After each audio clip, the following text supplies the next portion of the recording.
السلام علیکم ورحمت الله وبرکاتہ. امید دي چې ټول به روغ جوړ او د صحت په جامه باندې. ناظرینو څنګه چې تاسو ته پته ده چې مونږ د ذوالحجې یعنی د لوی اختر په باره کې هغه ویډیوګانې شروع کړې وي او د هغې د احکاماتو په باره کې. نو زمونږ د تکبیرات التشریق هغه سلسله شروع وه. تکبیرات التشریق په چا باندې لازمي دي او په کوم وخت کې لازمي دي، نو په دې ویډیو کې درته دا ټول وضاحت کومه. تر اخره پورې دا ویډیو را سره وګورئ. تکبیرات التشریق هغه په هر فرض مونځ نه بعد چې کوم دی نو یو ځل ویل هغه واجب دي. که هغه مقیم وي، که هغه مسافر وي، که هغه په ښار کې وي، که هغه په کلي کې وي، که هغه په هر ځای کې وي څوک او هغه په هر حالت کې وي، خو چې هغه فرض مونځ وکړي د فرض مونځ نه بعد چې کوم دی نو په هغه باندې یو پیره تکبیرات التشریق ویل چې کوم دی نو دا واجب دي او دا په باندې لازم دي. خو دې کې صرف یو خبره دا ده چې د زنانو د پاره د تکبیرات التشریق څه حکم دی او د سړو د پاره د تکبیرات التشریق څه حکم دی.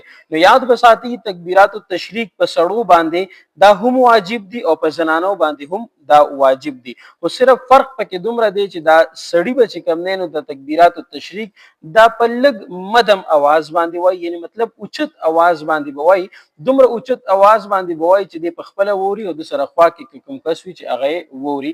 دومره په چغو سرو باندې به نه وایي چې ټول جومات چې کوم دی نو د هغه د وجې نه متاثره شي، بلکې دا به صرف په دومره انداز باندې وایي چې د معمولي غونته کې په مدم اواز باندې به وایي. او زنانه به چې کوم دی نو هغه په پټه باندې وایي. دې کې ډېر زیات خلک داسې غلطي کوي، سړي چې هغې بیخي په زړه کې وایي او یې چې کوم دی نو بیخي نه وایي، نو دا ویل پکار دي، دا واجب دي، ضروري به وایي او پټ به هم نه وایي، بلکې دا په مدم اواز سره چې کوم دی نو تکبیرات التشریق دا به وایي. اوس تکبیرات التشریق تعداد چې کوم دی نو هغه څومره پکار دی او تکبیرات التشریق چې کوم دی نو هغه څومره دي.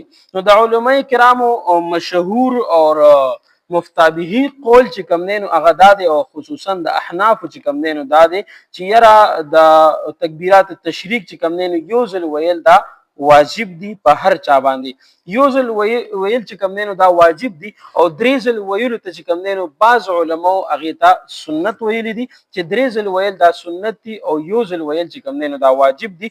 که یو ځل څوک ووایي نو هم د واجب ادا شو او که درې ځل څوک ووایي نو د واجب هم ادا شو او د بعض علماو په مطابق باندې چې کوم دی نو د سنت هم ادا شو.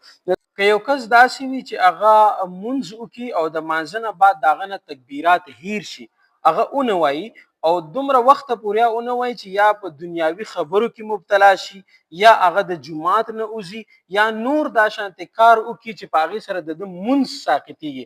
نو په کوم یو څیز سره چې مونځ ساقطېږي هغې په وجه باندې د نه تکبیرات چې کوم دی نو هم هغه ساقط شولو، تکبیرات چې کوم دی نو د نه ختم شولو. نو اوس به دې څه کوي، د هغې قضا به راوړي که څه وجه به څه به کوي، د دپاره حکم څه دی.